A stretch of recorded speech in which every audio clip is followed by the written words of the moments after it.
ഒന്ന് രാജാക്കന്മാർ 16-ാം അധ്യായം.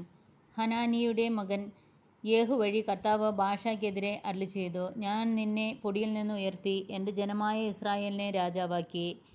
എന്നാൽ നീ ജെറൊബോവാമിൻ്റെ വഴിയിൽ നടക്കുകയും എൻ്റെ ജനമായ ഇസ്രായേലിനെ കൊണ്ട് പാപം ചെയ്യിച്ച് എന്നെ പ്രകോപിപ്പിക്കുകയും ചെയ്തു. ഞാൻ ബാഷയെയും അവൻ്റെ വംശത്തെയും നിശേഷം നശിപ്പിക്കും. നിന്റെ ഭവനം നെബാരത്തിൻ്റെ മകൻ ജെറൊബോവാമിൻ്റെ ഭവനം പോലെയാക്കും. പട്ടണത്തിൽ വെച്ച് മരിക്കുന്ന ബാഷാവംശജരെ നായ്ക്കൾ ഭക്ഷിക്കും. വയലിൽ വെച്ച് മരിക്കുന്നവരെ ആകാശപ്പറവുകളും. ബാഷയുടെ മറ്റെല്ലാ പ്രവർത്തനങ്ങളും ശക്തി വൈഭവവും ഇസ്രായേൽ രാജാക്കന്മാരുടെ ദിനവൃത്താന്തത്തിൽ രേഖപ്പെടുത്തിയിട്ടുണ്ടല്ലോ. ബാഷയും പിതാക്കന്മാരോട് ഒപ്പം ചേർന്നു തിർസായിൽ സംസ്കരിക്കപ്പെട്ടു. അവൻ്റെ മകൻ ഏല ഭരണമേറ്റു. ജെറൊബോവാമിൻ്റെ ഭവനത്തെപ്പോലെ കർത്താവിൻ്റെ സന്നിധിയിൽ പാപം ചെയ്ത് അവിടുത്തെ പ്രകോപിപ്പിക്കുകയും ആ ഭവനത്തെ നശിപ്പിക്കുകയും ചെയ്തതുകൊണ്ടാണ് ഹനാനിയുടെ മകനായ യേഹു പ്രവാചകൻ വഴി കർത്താവ് ബാഷയ്ക്കും അവൻ്റെ വംശത്തിനുമെതിരായി സംസാരിച്ചത്.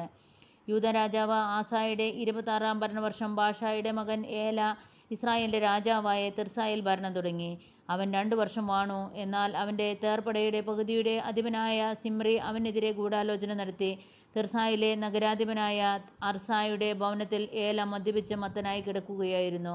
സിമ്രി അകത്ത് കടന്ന് അവനെ വധിച്ചു. അവൻ രാജാവായി. യൂദാ രാജാവായ ആസയുടെ 27-ാം ഭരണവർഷത്തിലാണ് ഇത് സംഭവിച്ചത്.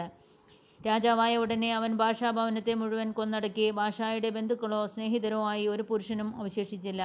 യേഹു പ്രവാചകൻ വഴി ബാഷയ്ക്കെതിരെ കർത്താവ് അരുളി ചെയ്തതുപോലെ അവൻ്റെ വംശത്തെ മുഴുവൻ സിമ്രി നശിപ്പിച്ചു.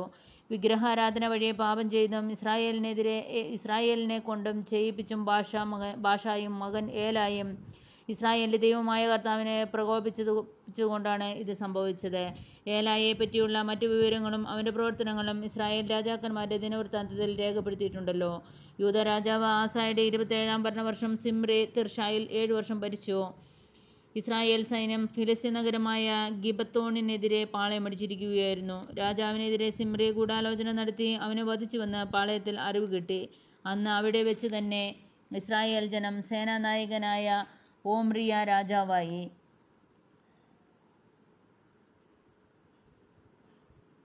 ഓമ്രിയും ഇസ്രായേൽ ജനവും ഗിബത്തോണിൽ വെച്ച് പുറപ്പെട്ട് തിർസ വളഞ്ഞു. പട്ടണം പിടിക്കപ്പെട്ടെന്ന് കണ്ടപ്പോൾ സിമ്രി കൊട്ടാരത്തിൻ്റെ ഉള്ളറയിൽ കടന്ന് കൊട്ടാരത്തിന് തീ കൊളുത്തി ആത്മഹത്യ ചെയ്തു. ജെറൊബോവാമിനെ പോലെ പാപം ചെയ്യുകയും ഇസ്രായേലിനെ പാപമാർഗത്തിലേക്ക് നയിക്കുകയും ചെയ്തു. കർത്താവിൻ്റെ സന്നിധിയിൽ തിന്മ പ്രവർത്തിച്ചതിനാലാണ് അവനിത് സംഭവിച്ചത്. സിമ്രിയെക്കുറിച്ചുള്ള മറ്റു വിവരങ്ങളും അവൻ്റെ ഗൂഢാലോചനയും ഇസ്രായേൽ രാജാക്കന്മാരുടെ ദിനവൃത്താന്തത്തിൽ രേഖപ്പെടുത്തിയിട്ടുണ്ടല്ലോ. ഇസ്രായേൽ ജനം ഇരുചേരികളിലായി പിരിഞ്ഞു. ഗിനാത്തിൻ്റെ മകൻ തിബ്നിയെ രാജാവാക്കാൻ ഒരു വിഭാഗം അവൻ്റെ പക്ഷത്തും മറുവിഭാഗം ഓമ്രിയുടെ പക്ഷത്തും ചേർന്നു. ഓമ്രി പക്ഷം ഗിനാത്തിൻ്റെ മകൻ തിബ്നിയുടെ അനുയായികളെ തോൽപ്പിച്ചു. തിബ്നി മരിക്കുകയും ഓമ്രി രാജാവാവുകയും ചെയ്തു. യൂദാ രാജാവായ ആസയുടെ 31-ാം ഭരണവർഷം ഓമ്രി ഇസ്രായേൽ രാജാവായി. 12 വർഷം അവൻ ഭരിച്ചു. 6 വർഷം തിർസായിലാണ് വാണത്. 2 താലന്ത് വെള്ളിക്ക് അവൻ ഷെമേറിൻ്റെ കയ്യിൽ നിന്ന് സമരിയ മല വാങ്ങി. ചുറ്റും കോട്ട കെട്ടി പട്ടണം നിർമ്മിച്ചു. പട്ടണത്തിലുള്ള മലയുടെ ഉടമസ്ഥനായ ഷെമേറിൻ്റെ നാമം ആസ്പദമാക്കി സമരിയ എന്ന് പേരിട്ടു. ഓമ്രി കർത്താവിൻ്റെ സന്നിധിയിൽ തിന്മ പ്രവർത്തിച്ചു. മുൻഗാമികളെക്കാളേറെ തിന്മയിൽ മുഴുകി. അവൻ നെബാത്തിൻ്റെ മകൻ ജെറൊബോവാമിൻ്റെ മാർഗം പിന്തുടരുകയും ഇസ്രായേൽ ജനത്തെ വിഗ്രഹാരാധന വഴി പാപം ചെയ്യിച്ച് ദൈവമായ കർത്താവിനെ പ്രകോപിപ്പിക്കുകയും ചെയ്തു. ഓമ്രിയുടെ മറ്റെല്ലാ പ്രവർത്തനങ്ങളും അവൻ്റെ ശക്തി വൈഭവവും ഇസ്രായേൽ രാജാക്കന്മാരുടെ ദിനവൃത്താന്തത്തിൽ രേഖപ്പെടുത്തിയിട്ടുണ്ടല്ലോ.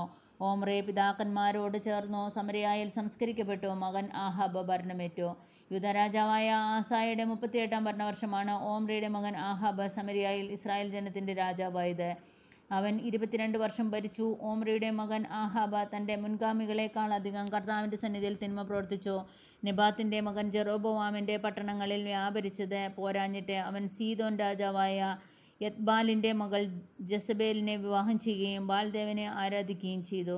സമരിയായിൽ താൻ പണിയിച്ച ബാൽ ക്ഷേത്രത്തിൽ ബാലിന് അവൻ ഒരു ബലിപീഠം സ്ഥാപിച്ചു. അവൻ ഒരു അശേര പ്രതിഷ്ഠയും ഉണ്ടാക്കി. തൻ്റെ മുൻഗാമികളെക്കാൾ അധികമായി ആഹാബ് ഇസ്രായേലിൻ്റെ ദൈവമായ കർത്താവിനെ പ്രകോപിപ്പിച്ചു. അവൻ്റെ കാലത്ത് ബഥേലിലെ ഹിയേൽ ജെറീക്കോ പണിയിച്ചു. നൂനിൻ്റെ മകൻ ജോഷ വഴി കർത്താവ് അരുളി ചെയ്തതുപോലെ നഗരത്തിൻ്റെ അടിസ്ഥാനമിട്ടപ്പോൾ അവന് മൂത്ത മകൻ അബീറാമും കവാടം നിർമ്മിച്ചപ്പോൾ ഇളയ മകൻ സെഹൂബും നഷ്ടപ്പെട്ടു. പിതാവിനും പുത്രനും പരിശുദ്ധാത്മാവിനും സ്തുതി.